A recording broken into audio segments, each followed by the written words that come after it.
kat dalam OS kita nak install contohnya nak install satu application service Apache Web Server lah. Okay. So dalam Apache Web Server ni dia ada binary file dia, betul tak? Okay, binary file dia. Dia ada executable file dia, dia ada library file dia dan macam-macam file lah. Tapi kita tengok file untuk Apache Web Server ni, kalau kita kumpulkan semua, agaknya berapa map size dia? Berapa map?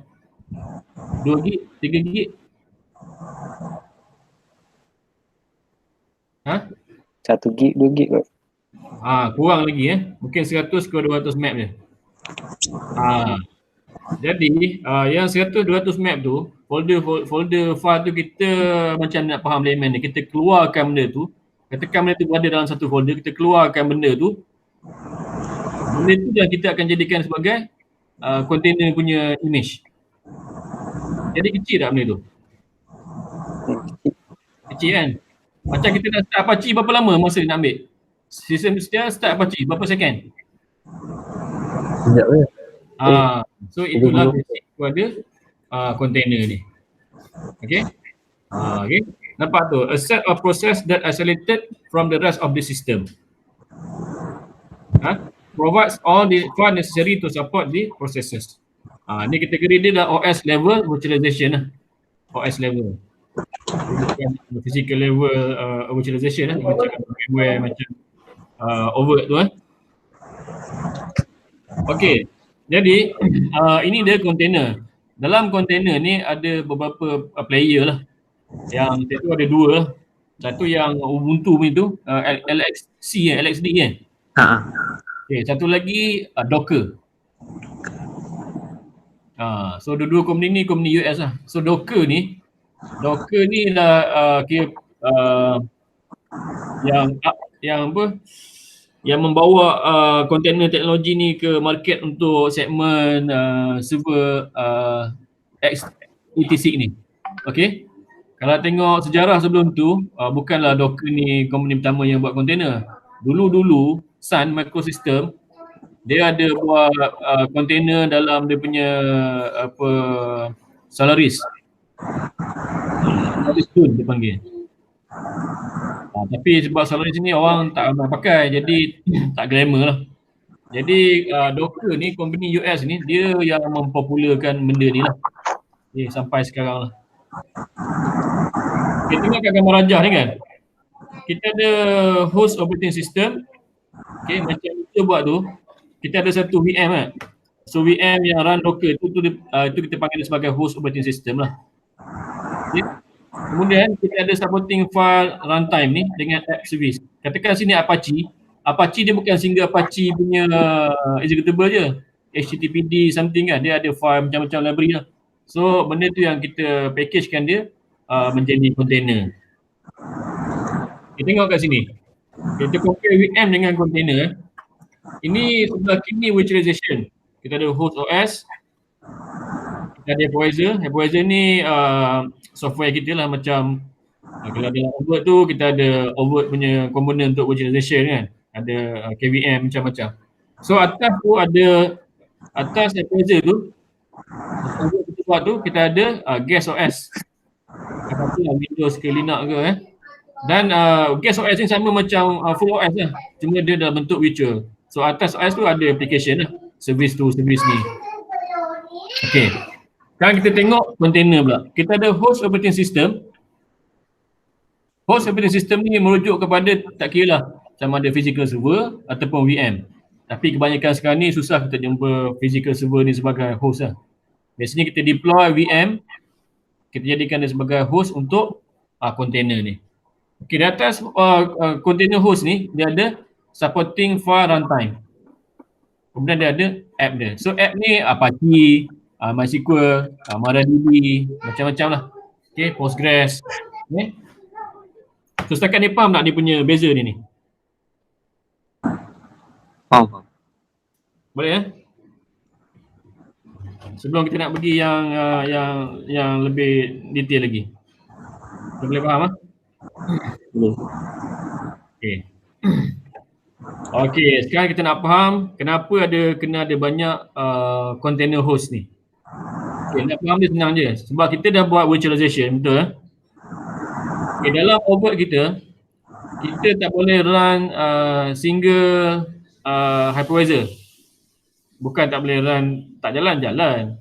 Akan tetapi, bila kalau kita run single hypervisor dan single hypervisor tu katakan dia kong, rosak, apa jadi? So, segala VM atas itu akan kaput lah, akan mati lah. Dan tak ada hypervisor lain kita boleh guna. So, dia akan jadi SPOF, single point of failure. Okay. Jadi, untuk kita nak maintain dia punya availability ni, katakan satu host tu fail. Even host tu kalau kita buat VM pun, kata VM tu rosak apa benda kan. Jadi kalau tak ada VM lain yang kita boleh jadikan dia kawan, partner kepada host tadi, jadi dia akan jadi single point of failure jugalah. Okay. Running one container locally is easy. Okay. Macam yang Izo buat tu, ada satu host VM sebagai container host. Okay, berapa banyak container atas tu? Mungkin 2, 3, 4. Okay, apa kata kalau kita run 100 container? Okay, dan 100 container tu kalau run atas single host, kalau that single host goes down, so 100 container application tu akan tak ada lah. Jadi dalam case macam ni, sama juga dengan hypervisor virtualization kita buat, kita perlukan another host. Okay, jadi untuk menjadikan 2, 3, 4 host ni, kita kena jadikan sebagai cluster. Okay. Okay, by default yang stand alone kita manage container guna command docker ke, guna command dia punya interface pakai port IO, port tenor tu pun, itu semua manage single host. Kalau ada 2, 3 host, dia boleh manage tapi dia tak ada hubungan host satu dengan host dua tu. Sebab apa dia tak ada hubungan? Sebab diorang ni bukan cluster. Okay. Kalau kita nak jadikan cluster, dia ada satu lagi benda yang kita akan buat. Okay, kita akan install cluster punya komponen ataupun nama glamournya dipanggil sebagai orchestration. Okay. Dalam Overt, kita ada satu komponen yang paling penting dalam Overt ni ialah dia punya manager. So logic, instruction, semua buat dekat manager, OVM tu kan. So dalam container cluster ni pun benda yang sama dia akan buat. Okay, dia akan sama buat. Okay, tengok gambar rajah ni. Problem with standalone Docker, kalau satu container host down, 2 down, mungkin ada 3, 4, tapi keempat-empat ni dia tak ada ni Docker host ni single, atas ni ada container. Kalau Docker host ni goes down, so semua benda akan down lah. Okay. Okay, sekarang ni tadi saya beritahu pasal dia punya manager. So dalam container punya environment ni, dia ada beberapa orchestration tool untuk manage container. Yang paling terkenal, yang paling tersohor dekat muka bumi ni, nama dia Kubernetes. Okay. Kubernetes ni produk daripada Google. Google punya produk. Ada satu lagi produk yang tak berapa glamour. Pernah dengar Docker Swarm? Docker Swarm, SWARM. So Docker Swarm ni dia tak glamour sangat sebab dia ada beberapa limitation lah compare dengan Kubernetes. Okay. Jadi apa yang ada dalam Kubernetes ni, dia ada dia punya intelligence dia lah. Dia boleh monitor host mana, node mana yang mungkin utilization dia kurang, mungkin dah banyak. Okay, kalau Docker host ataupun node tu goes down, dia tahu nak start container tu dekat node lain pula. Itu yang paling penting dia. Okay. Itu yang paling penting untuk ni.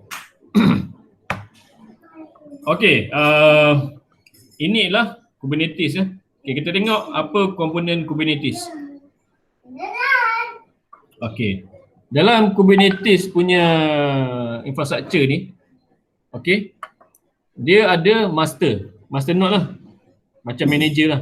Cuma beza dia manager Kubernetes ni dengan manager Overt tu, manager Overt ni dia always single VM, betul tak? Dia single VM dia selalu. Okey. Kan tetapi dalam Kubernetes ni kita boleh buat single ataupun multiple manager. Tu cantik dia. Kalau manager tu pun goes down juga, dia ada kawan dia lain yang boleh ambil alih. Kalau OverM goes down, dia tak ada orang lain kan. So kena upkan juga manager dia. Okey Okey, tengok sebelah kanan ni, dia ada gambar kuning 3 ni, nama dia minion ataupun worker lah. So minion ni adalah merujuk kepada another host ataupun another VM yang run container punya services. Okey, di dalam host ataupun VM ni kita akan install Docker punya services dan dalam setiap host ni kita akan run multiple container. Cuma nama container dalam environment Kubernetes ni dia tak panggil container lah, dia panggil sebagai pod. Okey. Pod ni mewakili sama ada satu container ataupun dua container. Mungkin bila kita buat Kubernetes nanti kita akan nampak dalam satu application tu ada MySQL, ada WordPress. So dipanggil sebagai satu pod lah. So yang lain-lain ni pun sama. Okey. Yang lain pun sama lah, function dia sama. Okey. Master, kemudian minion. Minion ni kita punya container host lah, container node lah. Okey. Pod ni adalah container tu sendiri. Okey. Mungkin juga satu container, mungkin dua atau mungkin tiga container that belong to an application. Okey. So kita cepatlah. So dalam Kubernetes punya infrastructure ni kita ada node kat sini node. Kemudian kita ada storage. Okey. Semalam saya ada beritahu dalam WhatsApp container ni sifat dia ephemeral. Okey, ephemeral. Apa maksud ephemeral? Kalau kita run Docker tu, Docker start something. Okey, kemudian kita login ke Docker, dalam Docker tu, Izzul, Docker tu pernah masuk ke dalam tak? Docker exec ke Docker something masuk tu, kita ls ke command dia dalam tu?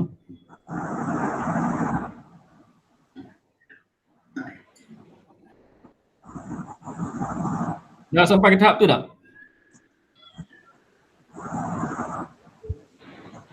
Tak dengar? Dia kata tak. Kalau Alexi pernah.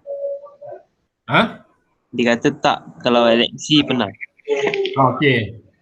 Lebih kurang lah. Apabila kita ada container tu, sebenarnya kita boleh masuk ke dalam container tu. Bila kita masuk dalam container tu, dia akan nampak macam normal OS lah. Kita boleh ls. Okay, kita boleh create file. Okay. Contoh. Saya ada satu container, saya masuk ke dalam tu, saya akan buat satu file touch, file something. Okay. So bila kita ls, kita akan nampak lah file yang kita buat. Betul? Kita write something apa benda. Okay. Kemudian kita Docker tu, kita Docker stop. Kita stop container tu. Kemudian kita run balik, Docker start balik container yang sama. So ada tak file yang saya buat tadi? Tak ada. Sebab dia akan format balik kan. Sebab dia ephemeral. Ingat perkataan ni? Ephemeral. Ephemeral ni dia sementara. Dia bukan read only, dia sementara. Kita boleh buat something, tapi bila kita Docker stop, kita start balik, dia kosong balik. Okay, itu ephemeral. Ini paling penting dia punya ni. Okay, untuk kita persistentkan, kalau kita nak buat something, file ke, contoh kita ada satu container run Apache Web Server. Dalam root folder dia tu, betul kita akan simpanlah kita punya HTML kita. Okay, jadi untuk kita permanentkan dia, kita kena ada storage. Okay, kita ada storage ataupun dalam term ni dipanggil volume lah. Storage ni biasanya kita akan guna paling simple ada yang pakai NFS, ada pakai apa, ada pakai cluster. Okey, itulah. Tapi So, kalau untuk yang stand alone punya container, kalau tak pakai Kubernetes apa benda ni yang tak ada cluster ni, kita boleh mount local punya volume. Okey. Tapi sekarang saya cakap mengenai yang Kubernetes lah. Jadi bila kita nak masuk Kubernetes nanti, kita akan buat satu storage paling senang NFS lah, dan kita mount kepada container node yang kita nak guna tu. maksudnya container tu akan guna resource host lah. Dia akan guna resource host. Kalau yang standalone container lah. Okay, kalau yang standalone host. Kalau kita pakai cluster Kubernetes ni, kita tak pakai host punya resource. Okay, kalau yang Kubernetes ya. Kalau kita pakai host punya resource, host container dekat host yang dia duduk tu je nampak. Bila container dua dekat host lain, dia tak nampak sebab dia bukan shared folder kan. Okey, kalau untuk buat yang nampakkan semua, kita kena pakai NFS lah. Okey. Okey. So dalam dalam Docker punya environment ni, pasal tak Docker dia ada dia punya internal IP, internet network. Okey. Bila kita nak expose kepada network kat luar, kita kena buat port mapping, betul tak? Katakan saya ada Docker yang pertama, Docker Apache Web Server. Okay, IP dia 172.16. Okay, dia ada internal IP dia, network dia. Sedangkan kita punya VM tu ataupun container host tu IP 192, segmen network kita lah. Okay, dari luar by default orang tak boleh access Apache Web Server dekat container tu, betul tak? Jadi kita akan run command. Kalau tengok dalam container manual tu, kita akan map kepada container ni, map kepada host container punya port. Okay, contohnya Apache Web Server pertama saya ni, saya akan gunakan host punya port 80. Okay. Kemudiannya katakan saya ada satu lagi container run nginx pula. Okay. Saya dah tak boleh pakai port 80 dah. Yang Apache tadi dah pakai port 80 host kan. So kita kena pakai port 80 ke. Okey. Okey, tapi itu kalau container standalone lah. Tapi bila dalam Kubernetes punya environment, benda ni dia akan jadi lebih sophisticated lah. Kita nak pergi pergi run command single line macam tu, dia ada command-command dia untuk kita manage benda ni. Okey. Jadi kita ada contoh kat Kubernetes ni, kita ada ni yang orange ni, ni dia punya Docker punya host. Dalam host tu ada port. Okay. Dalam port ni, bila dia nak keluar, dia nak accessible dari luar, kita akan define services ni dekat Kubernetes ni. Sebab belum sampai tahap ni, saya cerita lah. Dekat services nanti kita akan map dengan dia punya router ni. Services, router ni another container sebenarnya. Dalam environment ni, semua benda adalah container. Load balancer semua container. Visitor ni daripada orang luar yang nak access tu lah. Okey. Kita tengok lah. Apa masalah dengan Kubernetes ni? Kubernetes ni kalau kita nak buat, okey, kita ada banyak definition file yang kita kena buat. Okey. Nombor satu, kita kena buat container image punya file spec. Kemudian kita kena buat replication controller ni. Sebelum tu, apa dia replication controller? Replication controller ni dia adalah satu setting dalam Kubernetes ni untuk kita define at a one time, at minimum kena ada always ada satu container akan run that service. Okay, kalau kita define satu dan satu container lah. Kalau kita define 3, so ada 3 container yang run di similar services. So benda ni kita buat sebab nak maintain dia punya availability dan juga load load balance punya features. Okay. Lepas kita buat replication controller, kita ada kena buat service yang macam gambar tadi kan. Jadi spek-spek ni memang memeningkan kepala. Okay. Mungkin kita nak deploy satu Apache Web Server dengan satu MySQL, mungkin ambil masa 3-4 hari lah. Bagi yang tak mahir kan. Tapi benda ni dah dipermudahkan apabila kita guna OpenShift. Okay. Bila ada OpenShift, benda ni kita tak nampak dah benda-benda yang kompleks kat belakang tu. So dia dah advance-kan interface ni supaya kita tak perlu go through benda-benda yang kompleks kat belakang tu. Jadi apa dia OpenShift? OpenShift ni produk daripada Red Hat, dia di-develop on top of tadi. Satu Docker container, satu lagi dia punya orchestration Kubernetes tadi So dah ada 2 komponen dalam tu. So OpenShift ni dia buat another UI untuk kita manage Docker dan Kubernetes tadi. So dia canggih lah. Kalau kita nak pakai kalau kita nak faham OpenShift ni senang je. Kita buat Docker standalone dulu, kemudian kita buat Kubernetes punya cluster. Bila kita faham dua ni, OpenShift ni tak ada apa-apa lah. So kita akan nampak lagi simple. Okey, ini jenis-jenis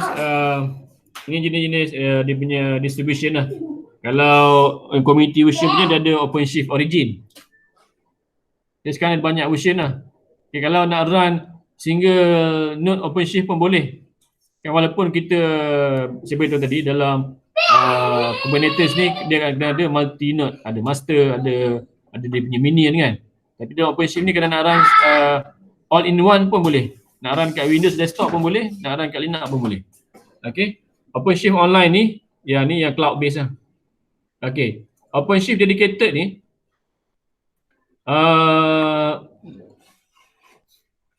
dia Red Hat ni dia ada offer service untuk dia manage customer punya OpenShift. Okey, instead of kita yang manage, Red Hat akan manage benda ni. Okey. Dia manage ni mungkin dia akan letak kat cloud ke So dalam dedicated ni semua container ni kita punya, kita tak campur dengan orang lain. Okey, tak macam yang online ni. Online ni siapa-siapa pun boleh masuk. Masuk bukan apa, masuk berkongsi resource lah. Orang lain tu tak nampak orang lain punya lah. Cuma resource tu berkongsi. Satu lagi OpenShift Container Platform ni, yang ni on premise, maksudnya kita install dekat data center kita. So dia ada ni kalau kita nak go through nak play around, kita boleh main dekat OpenShift Origin ni. Tapi nama baru sini dah tukar lah. Apa saya pun tak ingat lah yang version 4 ni. Okey, ini dia punya OpenShift punya apa komponen high level kita tengok kat sini dah ada master master tadi, yang master ni merujuk kepada dia punya minion master tadi lah. Cuma dalam OpenShift ni kita panggil dia sebagai OpenShift master. Okey. Dan untuk OpenShift ni kita ada 2 group of user.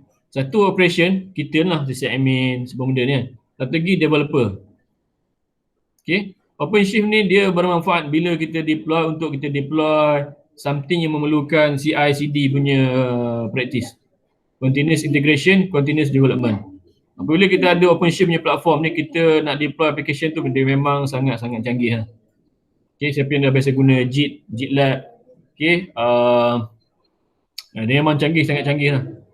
Okay, contohnya kalau kita ada application, kita deploy code tu dekat GitHub, that code kita boleh transform jadi image, automatic masuk dalam kita punya OpenShift. Dan kalau ada changes pada code tu, kita commit, dia akan build balik new container untuk run that kita punya new code. So dia sangat canggih. Okay, ini persistent storage tadi yang saya beritahu tadi. Bila kita nak maintain dia punya persistent data tu, kita kena ada storage. Kata dia akan jadi ephemeral. Ephemeral ni dia boleh read write. Bila kita stop container tu, kita up balik dia akan kosong. Okay. Okay, ini cerita-cerita ni lah. Benefit untuk ni. Okay. sebelum kita tengok yang Izul punya tu, kita mula dengan Docker lah. OpenShift Kubernetes ni kita buat kemudian lah. Okey, dekat dekat Linux Academy ni ada modul yang kena nak go through. Nama dia Docker Deep Dive. Okey. Semalam ada yang tanya pasal apa yang Docker image kan. Apa yang saya beritahu semalam, bila kita download Docker image tu, kita download pada Docker Hub. Okay, dalam Docker Hub tu ada bermacam-macam image. Kita bagi Docker Hub.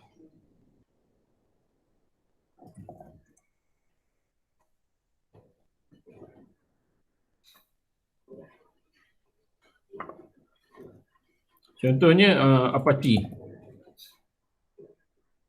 Okay, ada banyak kat sini. Okey, cuma kita kena ambil tahu dekat Docker Hub ni ada yang public punya repo. Public repo siapa-siapa pun boleh buat. Apa dia boleh buat? Dia boleh buat apa-apa saja. Dia nak install apa-apa saja dalam dia punya image tu. Bayangkan kalau kita nak install Apache, kita ambil daripada yang untrusted source. Contoh macam Apache ni, Apache server project ni kita percaya kan. Katakan kita ambil daripada entah siapa-siapa, daripada John ke, daripada apa-apalah individu. Mungkin juga dia akan install Apache dan mungkin juga dia akan install malware dalam tu. So itu risiko kalau kita guna public untrusted public punya source. So bila kita nak install tu, pastikan kita download daripada tempat-tempat yang betul lah. Okay. So semua sini contohnya Apache kan. 10 million download. Okay, official image daripada Apache project ni. Latest update ialah 15 minit tadi Okay. Okay, kalau kita cari okey, sekarang ni ada satu soalan. Apa beza kalau kita download Docker image CentOS?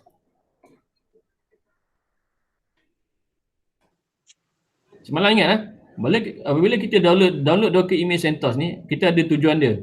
Tujuan adalah kita akan dapat image yang kosong yang tak ada servis. Okey, lepas tu kita fikir kita nak install Apache, so kita boleh buat. Tapi kalau kita download Apache tadi tu, maksudnya kita tak perlu buat apa lagi kan? Sebab Apache dah ada dalam tu. Jadi setiap image tu sebenarnya dia dah ada minimum, dia ada base OS image. Lepas tu on top of that dia akan install apa-apa servis yang dia nak. Okay, nanti mungkin ada keperluan kita nak install base OS image. Lepas tu Apache tu mungkin kita nak pakai certain Apache version sekian. Jadi kita tak perlu download Apache image ni. Kita download base OS image, kemudian kita akan install something dalam image tu. Okay. Dia sebenarnya ada beberapa step. Okay. Kalau tengok dekat Docker ni, creating container, okay, kita tengok Docker build. Okay, Docker file ni Docker file untuk kita define untuk image yang kita nak build nanti. Okay. Kalau kita download Apache saja tu jadi macam mana? Kalau kita download Apache tadi, maksudnya Apache tu dah ada. So dia akan duduk dalam Docker tu lah. Bila kita run Docker ls, nanti Izzul tunjuk nanti, dalam Docker ls tu kita akan nampak image-image yang kita ada. Kalau kita download yang CentOS kosong, ada servis kita boleh pakai tak dalam CentOS tu? Tak ada kan? Kosong lah kan? Kosong lah. Tiba-tiba kita nak buat custom Apache punya servis, kita boleh main dengan yang base CentOS image ni. Beza yang kedua ni dah ada Apache. So kita dah tak boleh buat apa-apa dah. Ataupun mungkin ada software-software yang kita nak build sendiri. So kita tak boleh download Apache, kita kena download OS yang kosong, image base OS image CentOS yang kosong. Lepas tu kita download apa-apa daripada CentOS tu. Download CentOS tu kita akan buat run command docker build lah. So dalam Docker file ni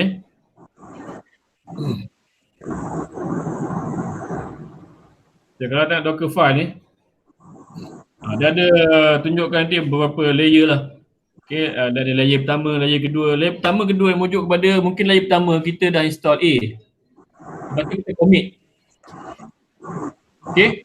Kemudian lepas kita commit tu, kita nak configure something pula dalam the same image tu. Dia akan jadi layer B. Dan seterusnya lah. Yang last pentingnya bila kita commit tu, kita kena dapatkan yang final punya version lah. Yang kita akan bagi nama. So kita akan guna yang tu lah. So ada kemudian Docker image build ni. Nampak ni? Contohnya dalam Docker file tu dia akan download image Ubuntu 15.04. Okay. Dia akan always ada OS base image. Okay, lepas kita ada base image untuk OS tu, baru kita install atas ni. Contohnya dia gunakan command Python ni lah. Apa-apa sajalah. Dia punya logik dia tu. Okay.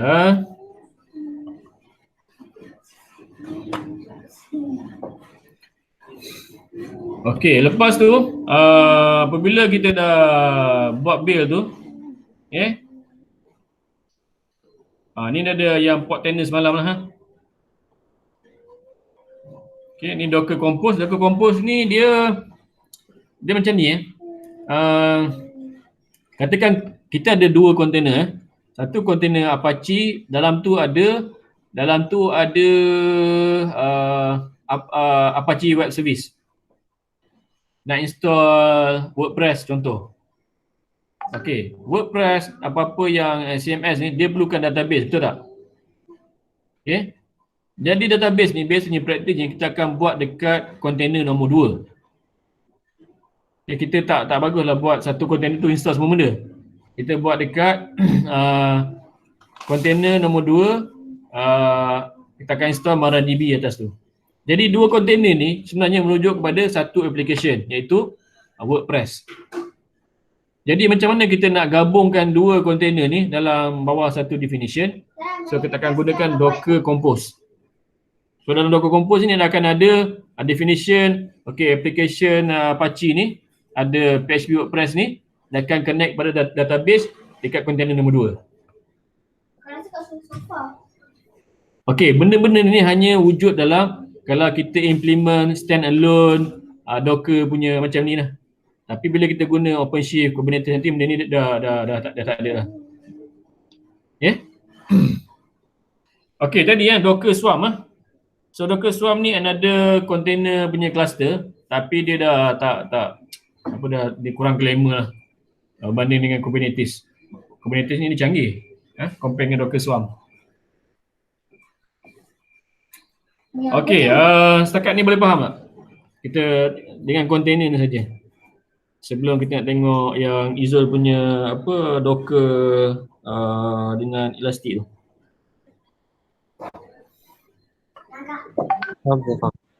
Okay, kalau macam tu Izzul boleh tunjuk tak yang Izzul buat tu? At least kita tunjuk nampak dekat Elastic tu. Kita run satu lagi Docker image apa benda, kita tengok nampak tak dekat tu? Boleh Izzul? Simpan tu dekat rak. Boleh. Okay, saya ni off ni.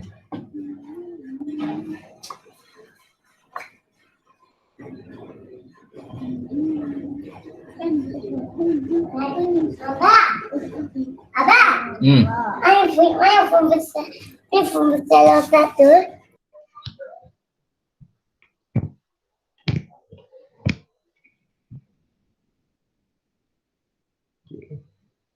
Okay, nampak cik? Okay.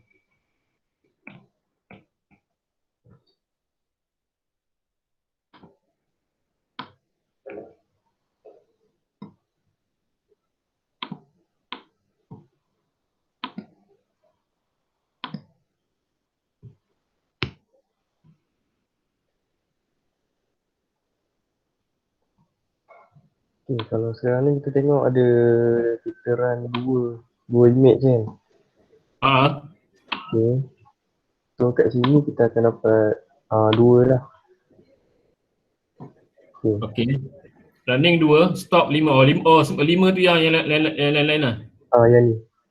Okay. Okay. Docker.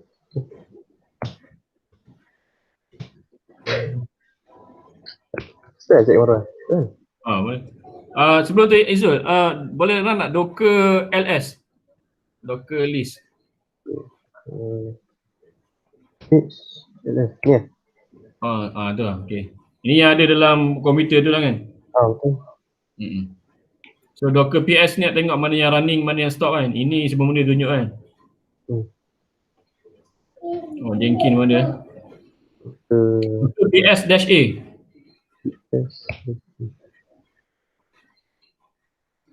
Okay. Mana yang ada exit ya?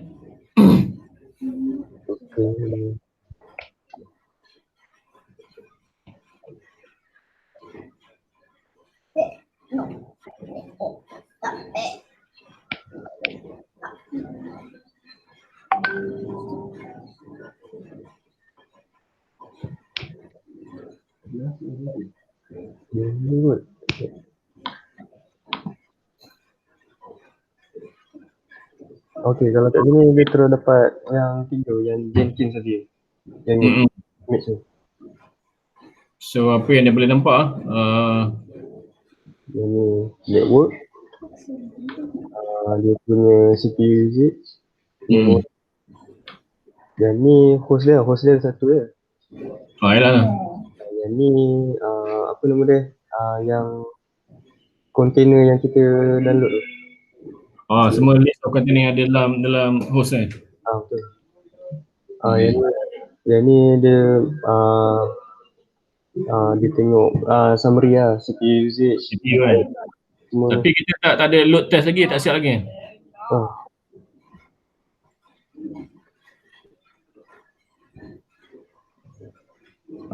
Yang WordPress tu nampak tak dia punya page dia? Boleh load tak dia punya HTTP dia?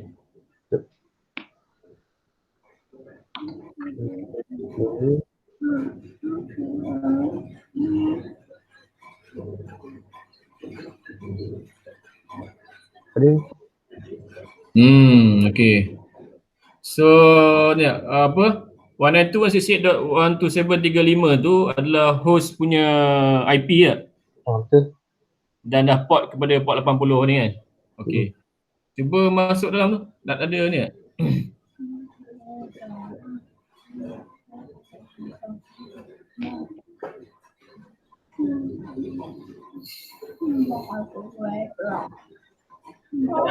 Ni dalam WordPress tu. Tak ada page kosong, tak ada, tak buat lagi. Saya tak buat lagi. Okay. Rasanya untuk kita buat, nak load test ni kita buat satu page kosong. Sample page kan.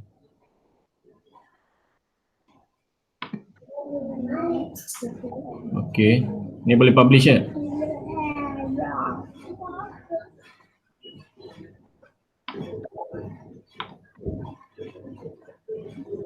Dah publish lah.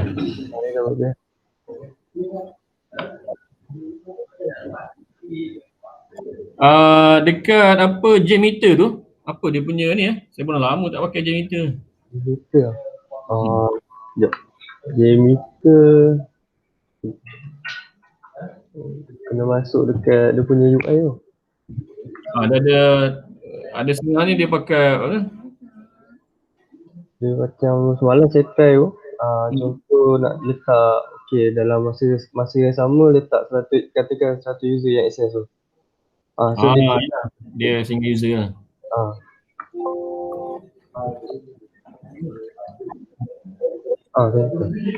Dia desktop application ke web?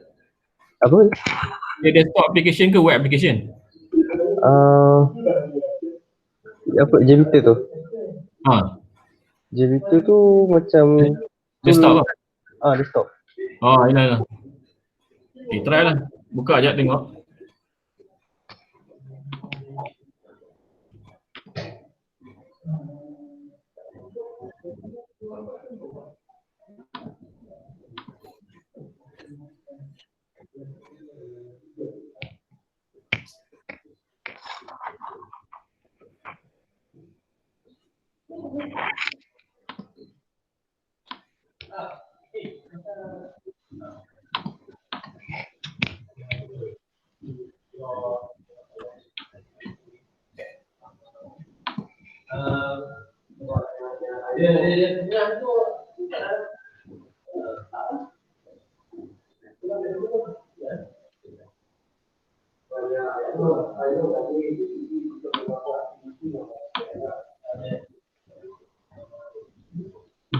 Stop.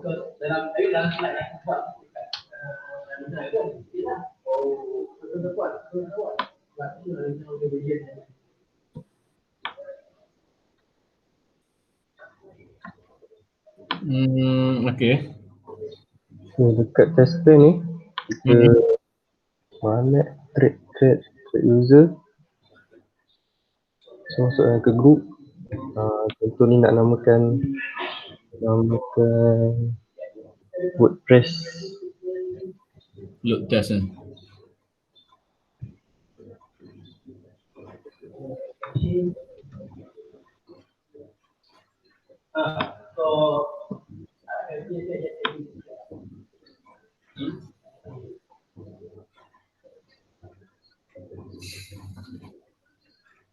Okay, yang ni contoh kita nak letak 100.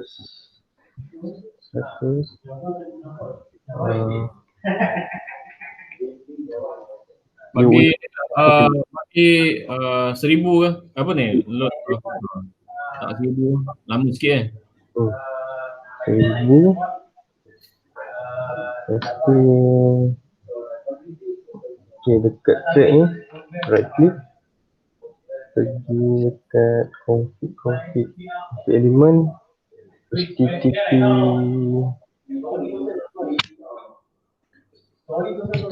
request. Okay, simple testing ya. Yang ni kita letak IP WordPress lah. Itu pilih ni.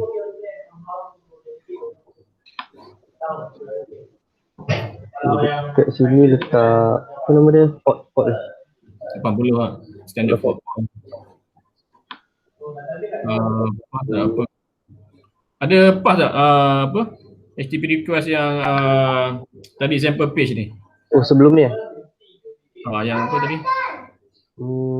Mana saya ada save tu.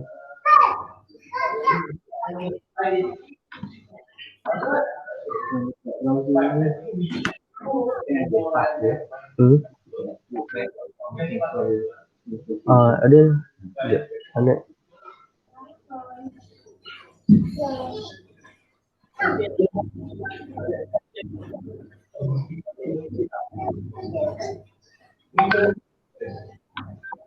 Memory foam sebab kau tu?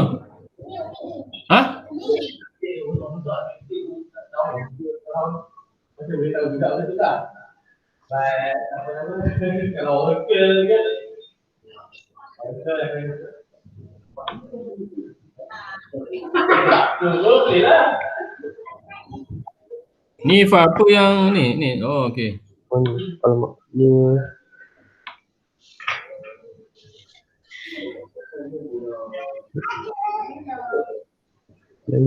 tadi lagi. Tapi lah boleh execute dia ni Izzal. Execute yang ni ya? Boleh? Execute ni ya. Okey. Ini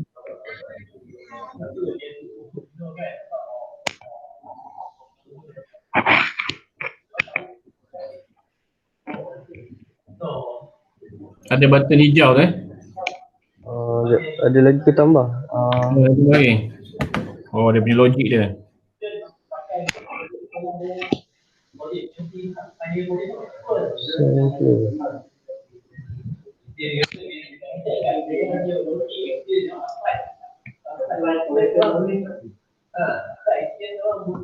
Ini prof dia kita letak apa tadi ya?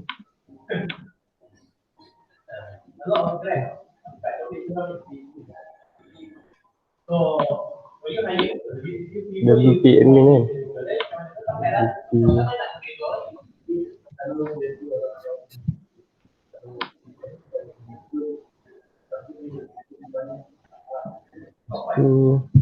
Kita pergi kat sini, right click, kita add additional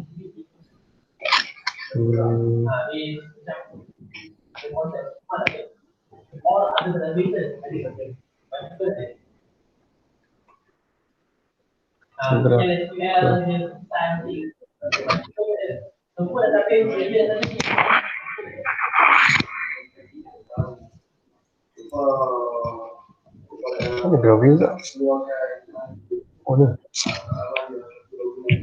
Oh, okey. Lepas tu kita run.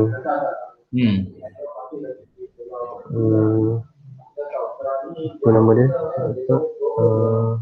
Bila WordPress load test ni.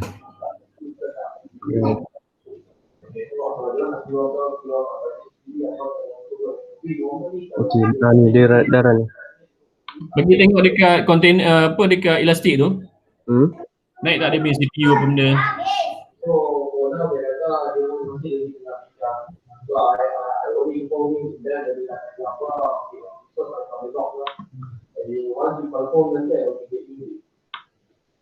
Ni naik WordPress. Ni yang benda yang kita tengok. Ini apa hijau tu apa? Dia punya tu apa? Hijau yang Jenkins. Memory. Memory dia. Memory. CPU 20% lah. 5%. WordPress 147.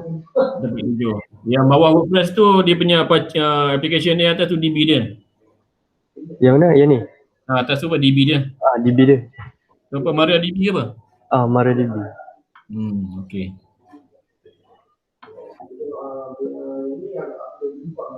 Yang bawah tu okey.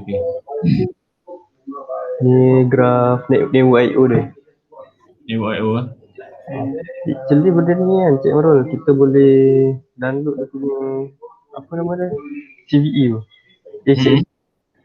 CSV dia. Contoh kalau nak buat reporting ke apa. Boleh ambil sini Dia. Kalau nak tengok. Okey.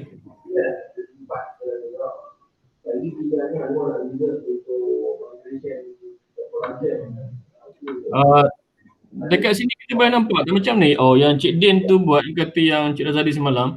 Dia kena do some tuning apa benda dekat tu baru boleh nampak PHP punya apa? APM kan? Ni apa yang dekat MITI. MITI lah. Dia tak support PHP by default tu benda tu. Dekat sini kita nampak query database tak? Query database untuk APM tu saya tak set lagi. Tak apa. Nanti try tengok APM dia. Saya boleh nampak. Okey, rasanya kita dah ada some dia apa? Ni. Kita nak monitor Docker. Container berapa banyak error-nya. Yang ni stop lah. Ni container image yang running lah.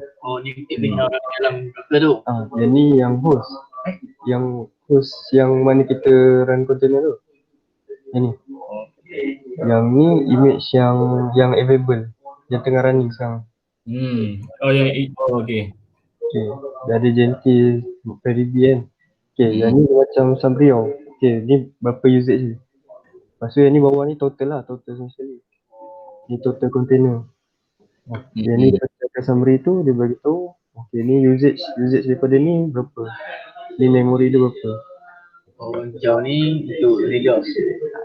Dia mewakili Linux lah. Yang bawah ni macam Neo.io. Yang ini satu juga. Overall satu.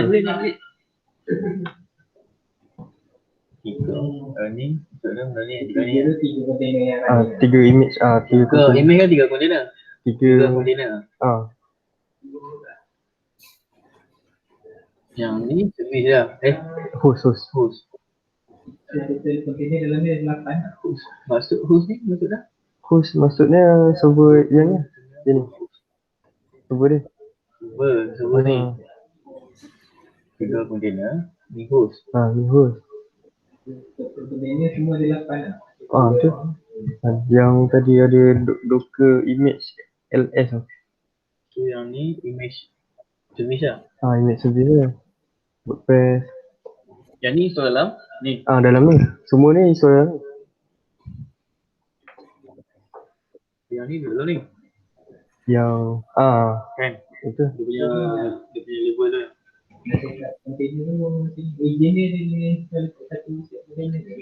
Agent untuk letak dalam dashboard. Agent letak dalam dashboard, install satu agent lah. Lepas tu Tak boleh. Tak payah usik dia punya container. Kalau ada multiple host, install sekali lah agent dulu, lepas tu just paskan ke sini ya.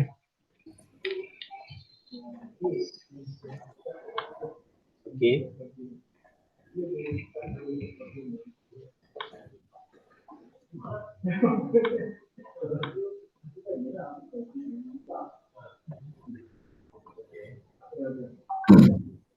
Okey, ada apa-apa soalan lain ke nak tanya Izul ke? Apa-apa yang tak faham ke?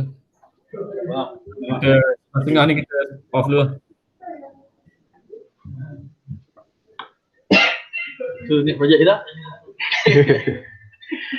Projek kita tengok UKM ke apa benda. Yang ni contoh daripada diorang punya, lebih kurang sama ya Cik Orul. Sama je. Tapi saya tengok yang dia punya apa benda namanya container tu tak ada apa benda pun. Yang ni, elastik ni contoh. Dia port dia, lepas tu metric bits. Apa pasal dia punya output dia tak sama kita? Dia ada different page ke apa? Yang ni, yang mana? Yang overall semua ni. Ejek. Boleh. Cik Orul, dia punya overall Overall dia sama je. Overall dia ada lain sikit. Ni yang apa? Ni yang dia punya demo ni. Yang ni, yang diorang bagi. Dia kita boleh tengok Kalau macam yang boleh access semua, kita boleh edit sendiri. Ni tengok ini. Dia tak bagi ni untuk public ni.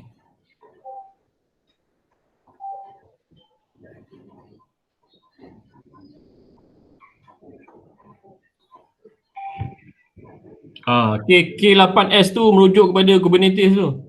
Oh ni, okay. K8S tu. Dia orang dekat atas Kubernetes cluster ni. Yang kita tadi buat kita standalone Docker, so tak nampak lah K8S ni.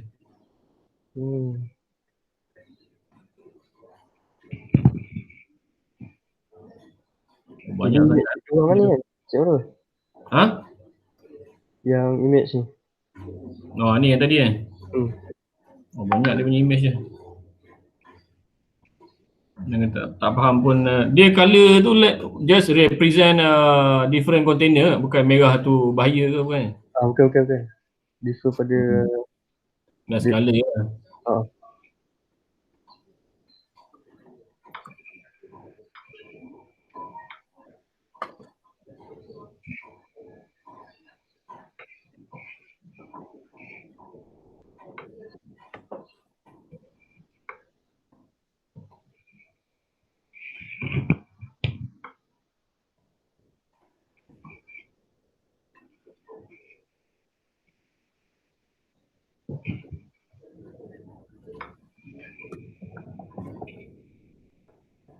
Dia guna import ni macam mana dia? agent import.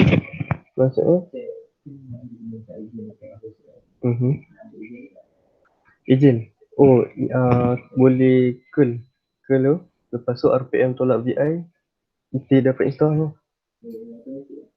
Install, lepas tu ada kena edit config file dia kat YAML file.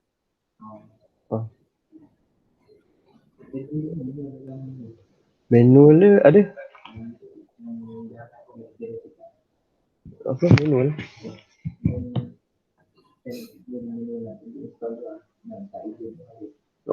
Ada. Mana? Page dia.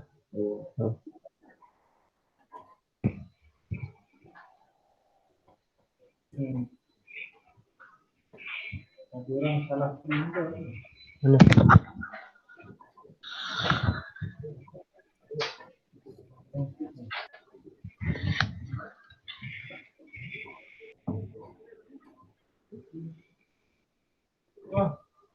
orang salah print ke?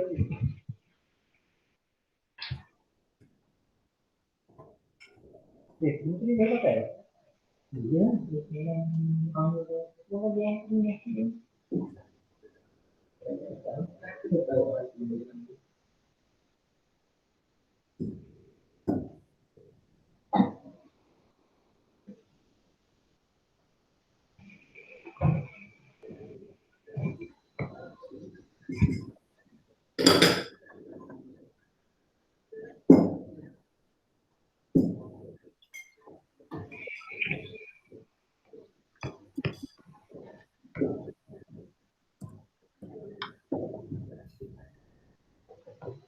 Okey, kalau tak ada apa-apa, terima kasih semua. Izul, Tawa, Syukur, Wajdi, Afzan. So that's it untuk today. Akan datang ni kalau ada apa-apa untuk UKM hari Selasa ni saya akan tapi memang tak ada, mana ada masa kan. Isnin dah cuti. Selasa lah. Selasa pun 1 pagi pula tu. 1 pagi ke 12 kan? Tengoklah kalau ada apa-apa pagi tu, apa-apa nanti saya call balik. Alright, thank you semua.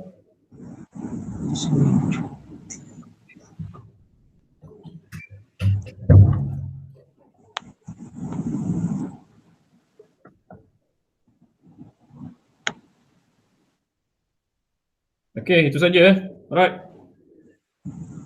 Okay, sir. Okay, terima kasih Encik Marul. Terima kasih Encik Afzal, sir. Beritahu. Di sini cuti Sini kita Agung. Agung kan? Okay. Saya tak tahu semua masuk ke JD. Tanya Encik Marul lah. Okay. F1, baik. Alright. Tawa simple budak. Darba. Record. Google Drive. Stop recording tak? Stop recording juga.